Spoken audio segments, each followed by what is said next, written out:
Hi viewers, ఇది ఆత్మహత్య, హత్య, హత్యాచారం, హత్యాచారం, రేప్ చేసి చంపటం, ఆత్మహత్య, సూసైడ్, హత్య, మర్డర్. నిజమేంటి? హైదరాబాద్లో గచ్చిబౌలి ఏరియాలో రెడ్ స్టోన్ అనే ఒక హోటల్లో మహబూబ్నగర్ జిల్లా జడ్చర్లకు చెందినటువంటి శృతి నర్సింగ్ విద్యార్థిని ఊరేసుకొని ఉంది. హోటల్ వాళ్ళు చూశారు. ఇమీడియట్గా పోలీసులు అలర్ట్ చేశారు. వాళ్ళ పేరెంట్స్ కబురంపారు, వచ్చారు. ఆమె బాడీని పోస్ట్ మార్టం పర్పస్ తెచ్చుకుంటే ససేమేర అన్నారు. ఎందుకు? ఆమె ఉన్నటువంటి రూమ్లో, ఊరేసుకొని ఉన్న రూమ్లో మందు బాటిళ్ళు ఉన్నాయి, బ్లడ్ మార్క్స్ ఉన్నాయి, రక్త మార్కులు ఉన్నాయి, రూమ్ అంతా చిందరవందరగా ఉంది. అంటే ఏంటి? ఈమెని బలాత్కారం చేసి ఫ్యాన్కి ఉరేసి చంపేసి ఆ తర్వాత దాన్ని ఆత్మహత్యగా చిత్రీకరించడానికి ఎవరైనా చేసి ఉండొచ్చు, లేదా ఏదో జరిగింది, ఇక అమ్మాయిని ఒంటరిగా వదిలిపెట్టి వెళ్ళిపోతే ఇక బాత్ తట్టుకోలేక చనిపోయి ఉండొచ్చు. బలాత్కారం చేయలేదు, బట్ ఏదో జరిగిపోయింది, దానివల్ల ఇంకా మానసికంగా ఇదైపోయి చనిపోయి ఉండొచ్చు. ఇలా డిఫరెంట్ వర్షన్స్ వినిపిస్తాను. బట్ ఆ అమ్మాయి యొక్క బంధువులు కానీ పేరెంట్స్ ఏమంటారంటే సస్యమేర ఒప్పుకోవట్లేదు. వాళ్ళు ఏమని, ఇది హత్యాచారమే, బలాత్కారం చేసి మా అమ్మాయిని చంపారు అని.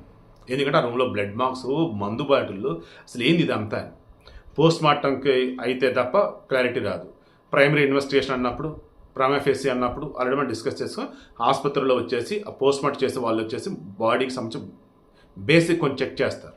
అప్పుడు వాళ్ళకి అర్థమైపోయింది ఆ ఒంటి మీద ఉన్న గాయాలు కానీ రిమైనింగ్ కానీ లైక్ అవన్నీ చూసి ఎస్ రేప్ చేసి చంపారు, లేదు రేప్ చేసిన తర్వాత ఈమె చనిపోయింది అనేది వాళ్ళు బేసిక్ క్లారిటీ ఇచ్చాక రిమైనింగ్ మాట్లాడదాం. ఈ వీడియో మెయిన్ ఇంటెన్షన్ ఆమె ఎవరు ఏంటని చెప్పటం.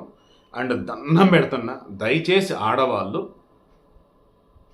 బయట ఫ్రెండ్స్ అని కావచ్చు, తెలిసిన వాళ్ళని కావచ్చు, హోటల్కి రమ్మంటే వెళ్ళకండి. మొన్న వీడియో ఇవ్వాలి, నేను ఇవ్వలేదు, స్కిప్ అయిపోయా. మహారాష్ట్రలో బాంబే హైకోర్టు ఒక అమ్మాయి ఒక అతనితో పరిచయం, మాట్లాడుకుందాం రా అంటే హోటల్కి వెళ్ళింది. అక్కడ అతను ఈమెను బలాత్కారం చేశాడు, రేప్ కేసు పెట్టాను. దెన్ కోర్టు ఏం చెప్పింది తెలుసా? అతను నీకు ఇంతకుముందు తెలియదా? తెలీదు. ఫస్ట్ టైం కలుస్తున్నావా? అవును. ఏంటి ఇంతకుముందు తెలియదు, ఫస్ట్ టైం కలుస్తున్నావు, అది కూడా హోటల్ రూమ్లో వెళ్ళి కలిసావా? నమ్మేటట్టు ఉందా? ఇది రేప్ కేసు అనాలా అని ఇంక పోలీసులు ఆదేశించారు. రేప్ కేసు కాదు, మరలా రీఇన్వెస్టిగేషన్ చేయండి, ముందు రేప్ కేసు తీసి పక్కన పెట్టండి అన్నారు.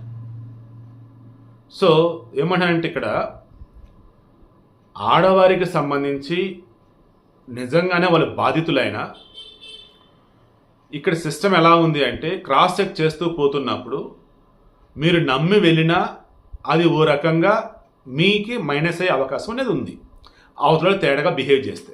ఎందుకంటే ఆ ప్లేస్ అటువంటిది. సో దండం పెట్టి మరి చెప్తుంది ఏంటంటే హోటళ్ళకి, ఓయో రూములకి దయచేసి వాళ్ళ కలటానికి వీళ్ళని కలటానికి వెళ్ళకండి. ఒకవేళ మ్యూచువల్గా అన్నప్పుడైనా చాలా చాలా జాగ్రత్తగా ఉండండి. బట్ అలా వద్దని నేనైతే చెప్తా. ఈ అమ్మాయి విషయంలో ఖచ్చితంగా డాక్టర్లు, పోలీసులు నిజాలు బయటికి చెప్తారని కోరుకుంటూ ఉన్నాను.